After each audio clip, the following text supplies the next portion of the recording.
Hey guys, welcome back to weekly updates. तो आज की वीकली अपडेट में हम बिटकॉइन का थोड़ा सा प्राइस एनालिसिस करेंगे, साथ में ये बीता हुआ जो वीक था इसमें इंपॉर्टेंट न्यूज़ और इवेंट्स जो है उनको भी हम रिकैप या कवर करने की यहाँ पर कोशिश करेंगे।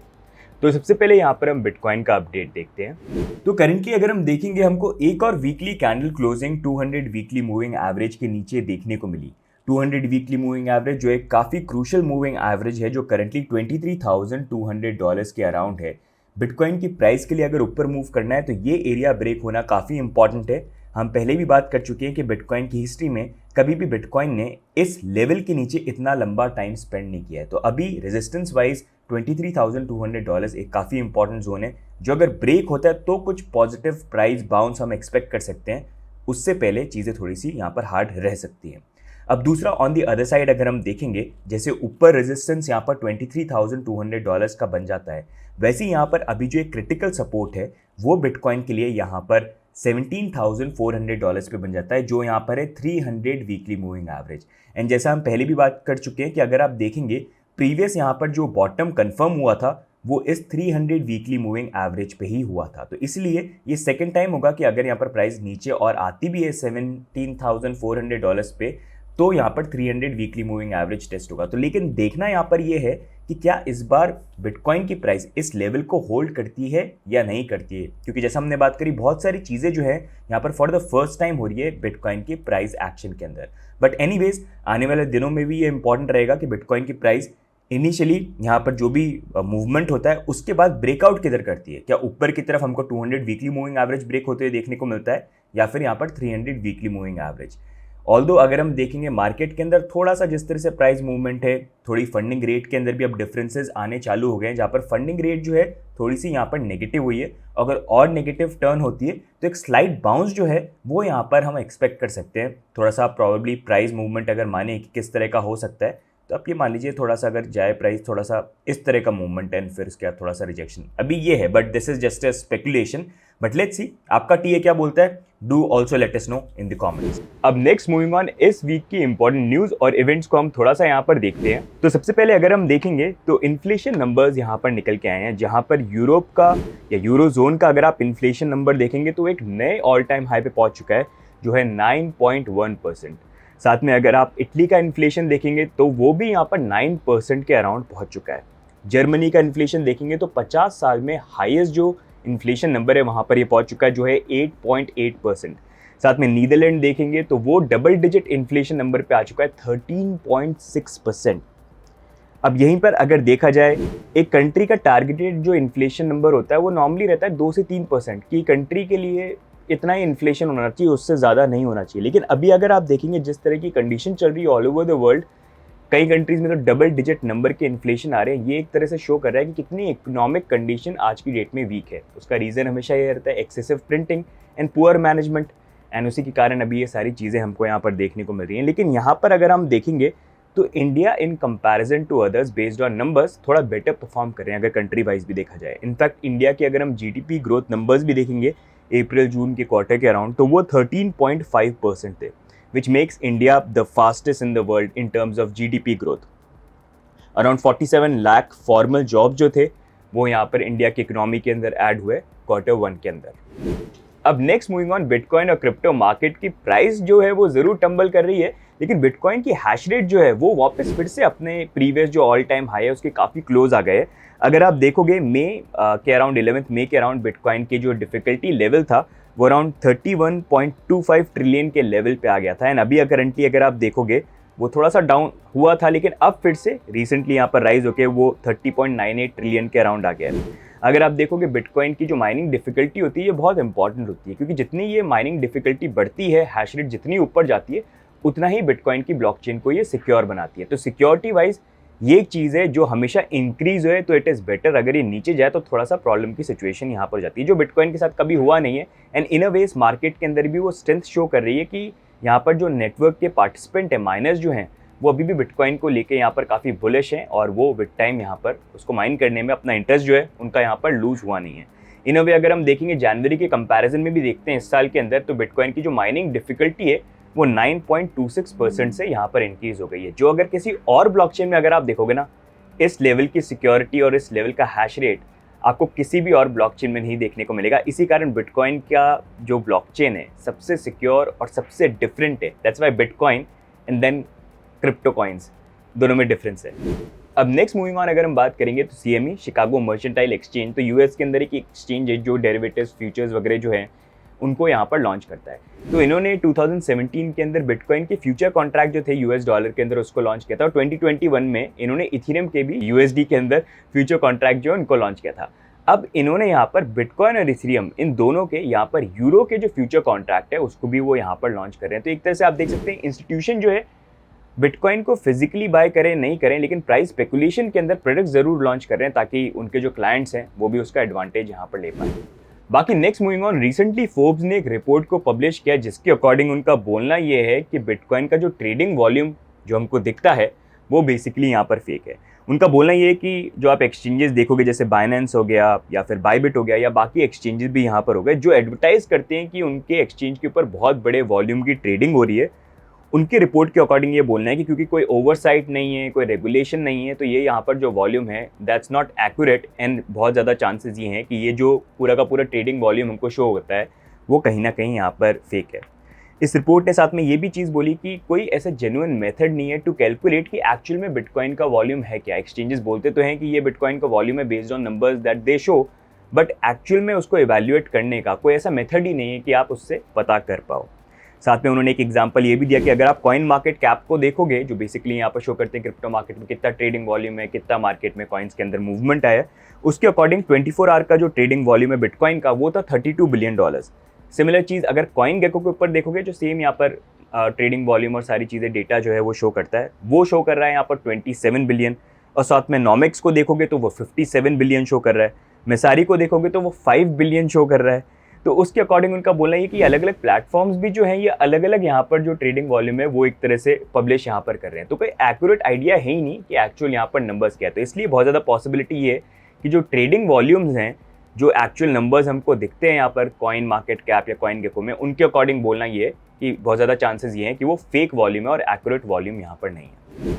बाकी नेक्स्ट मूविंग ऑन, इस लास्ट वीक के अंदर हमको एक और नई कंट्रोवर्सी देखने को मिली थी। आवा लैब्स जो बेसिकली डेवलपमेंट करते हैं एवलांच को लेके, तो उसके ऊपर वैसे हमने ऑलरेडी एक वीडियो बना रखा है जहाँ पर इन्फॉर्मेशन आई थी कि इन्होंने यहाँ पर एक लॉ फर्म को हायर किया था और उस लॉ फर्म को बोला था कि यहाँ पर जो दूसरी चेन्स है उनको आप टारगेट करो, सोलाना, बाइनेंस चेन और भी यहाँ पर बहुत सारे कॉइन्स हैं, इनफैक्ट USDT को भी उनको यहाँ पर आप टारगेट करो। तो ये एक बहुत बड़ी कंट्रोवर्सी जिसको लेके हमने ऑलरेडी एक वीडियो बना रखा है। तो अगर आप इसके बारे में और जानना चाहते हो तो उस वीडियो को डेफिनेटली आप चेकआउट करना। लेकिन यहाँ पर ये भी जो कंट्रोवर्सी हुई थी, यहाँ पर जो उन्होंने एक्चुअल लॉ फर्म को हायर किया था जिन्होंने काफ़ी सारे मल्टीपल केसेस किए थे यहाँ पर अलग अलग ब्लॉकचेन के अगेंस्ट में, अब वो भी थोड़ा सा यहाँ पर बैक डाउन कर रहे हैं और खुद अपने जो कुछ केसेस हैं उनको यहाँ पर ड्रॉप कर रहे हैं। तो एवा लैब्स का पूरा जो ये यहाँ पर केस हुआ है उसको जानने के लिए आप हमारा वीडियो ज़रूर चेकआउट यहाँ पर करना, बहुत ही इंटरेस्टिंग स्टोरी है। अब नेक्स्ट मूविंग ऑन, यूएस के अंदर SEC जो यहाँ पर क्रिप्टो को लेके काफ़ी ज़्यादा यहाँ पर वोकल रही है, जहाँ पर उनका बोलना ये है कि बिटकॉइन को छोड़ के अगर आप बाकी क्रिप्टो को देखोगे तो उसमें ज़्यादातर सिक्योरिटीज़ यहाँ पर निकल सकती हैं। उसी को लेके ग्रे स्केल जो रिसेंटली यहाँ पर कोशिश कर रहे हैं कि अपना जो यहाँ पर उनका ग्रे स्केल का इनका BTC जो GBTC थे उसको कन्वर्ट करके यहाँ पर स्पॉट ETF बना, और उसके लिए वो बोल भी रहे थे कि SEC के अगेंस्ट में वो अपील वगैरह और सारी चीज़ें करेंगे। अब उनके लिए थोड़ी सी प्रॉब्लम यहाँ पर हो गई क्योंकि रिसेंटली ग्रे स्केल ने अगस्त के अंदर एक फाइलिंग करी और उस फाइलिंग में उन्होंने एडमिट किया कि ग्रे स्केल भी क्या करते हैं, अपने क्लाइंट को ऑफर करने के लिए अलग अलग कॉइन्स को बाय करके यहाँ पर रखते हैं। जैसे BTC का वो GBTC ऑफर करते हैं, वैसे कॉइन दूसरे कॉइन्स का भी ये करते हैं। तो उस फाइलिंग के अंदर इन्होंने ये अग्री किया कि Zcash, स्टेलर और होराइजन जो हैं वो पॉसिबली यहाँ पर सिक्योरिटीज़ हो सकती हैं। अब ये जो चीज़ है ये एक थोड़ी सी प्रॉब्लम बन जाएगी ग्रे स्केल के लिए, क्योंकि अगर वो खुद भी रिपोर्ट में एडमिट कर रहे हैं तो SEC उस चीज़ को लेके एक्शन यहाँ पर ले सकते हैं। तो थोड़ी सी अनबन जो है दोनों के बीच में यहाँ पर चल रही है, तो देखते हैं आगे चीज़ें जो हैं किस तरह से प्ले आउट होती हैं। बाकी नेक्स्ट मूविंग ऑन, ईरान जो है वो यहाँ पर एम्ब्रेस कर रहे हैं क्रिप्टो को, जहाँ पर अगर आप देखेंगे ईरान ने यहाँ पर एक नए लॉ को पास किया है जहाँ पर ईरान के अंदर जो बिजनेसेस हैं वो इंपोर्ट के लिए क्रिप्टो को यहाँ पर यूज़ कर सकते हैं। ये चेंज आया जब रिसेंटली यहाँ पर एक अग्रीमेंट हुआ मिनिस्ट्री ऑफ इंडस्ट्री और सेंट्रल बैंक ऑफ ईरान के बीच में, जहाँ पर जो भी बिजनेसेस हैं अगर उनको कुछ इंपोर्ट करना है तो ट्रांजैक्शन में क्रिप्टो को यूज़ कर सकते हैं। ये प्रीवियसली जो ये ट्रांजैक्शंस थे, नॉर्मली अगर कुछ भी इंपोर्ट होता था तो उसको एग्जीक्यूट किया जाता था यूरो और डॉलर के अंदर, लेकिन क्योंकि अगर आप देखेंगे ईरान के ऊपर ऑलरेडी यूएस ने काफ़ी सारे सैंक्शंस लगा रखे तो उनके लिए भी बिजनेस करने में काफ़ी प्रॉब्लम आ रही थी। तो उसी कारण से क्रिप्टो का सहारा जो है उन्होंने यहाँ पर लिया है, जहाँ पर अब वो ये बोल रहे हैं कि अगर हमको इंपोर्ट करना है तो कोई ना कोई तो यहाँ पर करेंसी उनको एक तरह से चाहिए, डॉलर यूरो को लेके वैसे इतने रिस्ट्रिक्शन लगा रखे हैं, स्विफ्ट सिस्टम जो है उनके लिए प्रॉब्लम क्रिएट करता है, तो क्या ऑप्शन हो सकता है। तो वहाँ पर क्रिप्टो जो है उनके लिए एक सहारा यहाँ पर बना है, जहाँ पर उनको अगर इंपोर्ट करना है तो क्रिप्टो के अंदर वो दूसरी कंट्रीज के साथ ट्रांजैक्शन और पेमेंट वगैरह जो है वो कर सकते हैं। और अगर आप देखेंगे यही क्रिप्टो को लेके इंपोर्ट करने का जो फर्स्ट ट्रांजैक्शन है वो इसी महीने के स्टार्टिंग में हुआ था, जहाँ पर फर्स्ट जो ट्रांजैक्शन था इंपोर्ट का वो अप्रॉक्सीमेटली यहाँ पर $10 मिलियन का था। बाकी नेक्स्ट यहाँ पर अपडेट है सेल्सियस का, जहाँ पर सेल्सियस नेटवर्क ने रिसेंटली यहाँ पर न्यूयॉर्क के कोर्ट के अंदर अपनी बैंकरप्सी फाइलिंग के अंदर ये बोला कि यहाँ पर वो अराउंड 22% जो फंड्स हैं जो यहाँ पर उनकी कस्टडी के अंदर अभी रखे हुए हैं वो यहाँ पर पे बैक करना चाहते हैं अराउंड 58,300 कस्टमर्स को, which is valued at $48 million. तो यहाँ पर $48 मिलियन जो हैं ये अराउंड 58,300 कस्टमर्स को देना चाहते हैं। अब अगर देखा जाए तो एक्चुअल में जो टोटल यहाँ पर प्लेटफॉर्म के ऊपर जो अमाउंट लोगों ने डिपॉजिट किया था that was close to $4.2 billion, that is being said कि जुलाई 10 तक इतने फंड्स यहाँ पर प्लेटफॉर्म के ऊपर आए थे। लेकिन यहाँ पर अब ये देखोगे जो ये कस्टडी की बात कर रहे हैं उसमें सिर्फ $200 मिलियन हैं जो ये यहाँ पर होल्ड करते हैं, एंड उसमें से भी इनका बोलना ये है कि जब आप यहाँ पर सेल्सियस को यूज़ करते हैं, मतलब यूज़र्स जब यूज़ करते हैं, तो अगर आप यहाँ पर बोरो और लैंडिंग को यूज़ कर रहे हैं तो उसमें टर्म्स एंड कंडीशंस के अंदर एग्रीमेंट होता है, जहाँ पर आप खुद उसको जब साइन करते हो तो आप अपना जो ओनरशिप है अपने फंड्स की वो आप सेल्सियस को दे देते हो। तो इनडायरेक्टली जो यूज़र के फंड जिन्होंने डिपॉजिट किए वो सेल्सियस ओन करता है और वो अपने अकॉर्डिंग चीज़ों को कर सकते हैं। लेकिन जिन्होंने यहाँ पर बोरो और लैंडिंग को यूज़ नहीं किया, सिर्फ उन्होंने एज ए कस्टडी यूज़ करने के लिए सेल्सियस में अपने फंड्स को डिपॉजिट किया, उनकी ओनरशिप अभी भी यहाँ पर क्रिप्टो की है। तो उसी अकॉर्डिंग इनका बोलना है कि 22% ऐसे लोग हैं जिन्होंने सिर्फ कस्टडी के लिए रखा था, तो उनको हम पे बैक करने के लिए यहाँ पर अप्रॉक्सीमेटली $48 मिलियन बनते हैं, जिसके लिए 58,300 कस्टमर्स हैं, उनको हम पे बैक यहाँ पर करना चाहते हैं। तो अभी के लिए ये डेवलपमेंट है यहाँ पर सेल्सियस को लेके। लेकिन यहाँ पर जो बाकी लोग हैं जिन्होंने बोरो लैंडिंग भी किया उनका आगे क्या होगा ये एक बहुत बड़ा क्वेश्चन है, जो देखते हैं हम आने वाले दिनों में किस तरह से अनफोल्ड होता है। बाकी next moving on, micro strategy के एक्स सीईओ माइकल सेलर को सू किया गया है यहाँ पर टैक्स इविजन के लिए। उनको अक्यूज किया गया कि अराउंड $25 मिलियन इन टैक्सेस जो है उनको यहाँ पर पे करने थे, लेकिन उन्होंने पे यहाँ पर नहीं किए हैं। ये जो एलिगेशन है ये डीसी के अटॉर्नी जनरल जो है उन्होंने यहाँ पर लगाया, तो काफ़ी सीरियस एलिगेशन यहाँ पर बन जाते हैं। एंड इस लॉ सूट के अकॉर्डिंग उनका बोलना यहाँ पर ये है कि माइकल सेलर यहाँ पर उन्होंने इनकम टैक्स को इवेट करने के लिए कोशिश करी वॉशिंगटन के अंदर, जहाँ पर उन्होंने प्रिटेंड किया कि यहाँ पर यूएस के अंदर भी अलग अलग स्टेट्स रहती हैं जहाँ पर अलग अलग टैक्स के ब्रैकेट्स और रूल्स जो हैं यहाँ पर रहते हैं। तो उन्होंने यहाँ पर ये बोला कि माइकल सेलर यहाँ पर फ्लोरिडा या वर्जीनिया जो है यहाँ पर रहेंगे, लेकिन उसके बावजूद भी वो वहाँ पर नहीं रह रहे थे, वो वॉशिंगटन के अंदर रह रहे थे। तो वॉशिंगटन के अकॉर्डिंग डिफरेंट टैक्स रूल्स है, तो उसके अकॉर्डिंग उनको टैक्स यहाँ पर पे करने चाहिए थे। साथ में उनका बोलना यहाँ पर ये भी है कि MicroStrategy as a firm जो है उनको भी ये चीज़ पता थी कि माइकल सेलर कहाँ पर हैं और उन्होंने रिपोर्ट नहीं किया अपनी तरफ से, तो उनको भी यहाँ पर इंक्लूड किया जा रहा है। और अटॉर्नी जनरल का बोलना यहाँ पर ये है कि ये जो इवेजन हुआ है उसके अकॉर्डिंग यहाँ पर जो डैमेजेस वो देख रहे हैं कि जो उनको पे बैक करने चाहिए वो अराउंड $100 मिलियन के अराउंड यहाँ पर बन जाते हैं।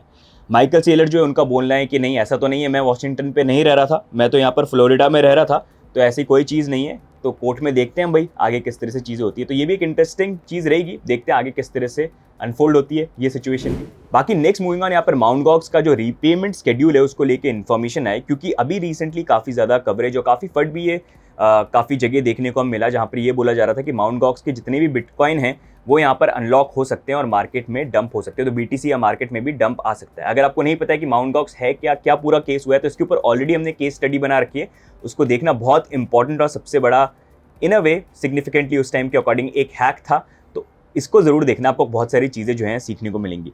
तो उसी के अकॉर्डिंग यहाँ पर कुछ बिटकॉइन जो है वो अनलॉक होने वाले थे, लेकिन उसको लेके यहाँ पर नयोबी कोबियाशी जो बेसिकली यहाँ पर ट्रस्टी है माउंट गॉक्स के फंड्स को मैनेज करें, उन्होंने क्लैरिफिकेशन दिया कि अभी 15 सितंबर तक का पीरियड है जहाँ पर जो क्रेडिटर्स हैं वो भी यहाँ पर अपने जो क्लेम्स हैं उनको सबमिट कर सकते हैं। और उसके बाद फिर हम देखेंगे कि किस तरह से यहाँ पर जो बिटकॉइन है वो रिलीज़ करें जाएंगे।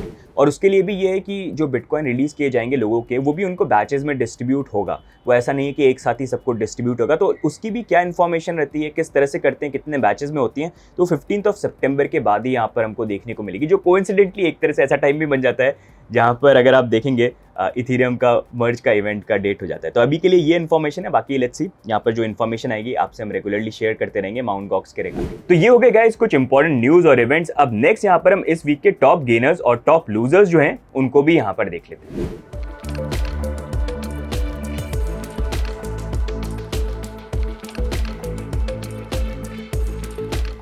तो गाइस ये हो गए इस बार के वीकली अपडेट्स। अगर आपको ये वीकली अपडेट्स अच्छे लगते हैं तो वीडियो को जरूर लाइक करिए और चैनल पे भी सब्सक्राइब करिए। बाकी आपके ये व्यू पॉइंट्स है बिटकॉइन को लेके और पूरे मार्केट को लेके, do let us know in the comments. बाकी मिलते हैं हम नेक्स्ट वीडियो में, तब तक के लिए bye and take care, bye bye.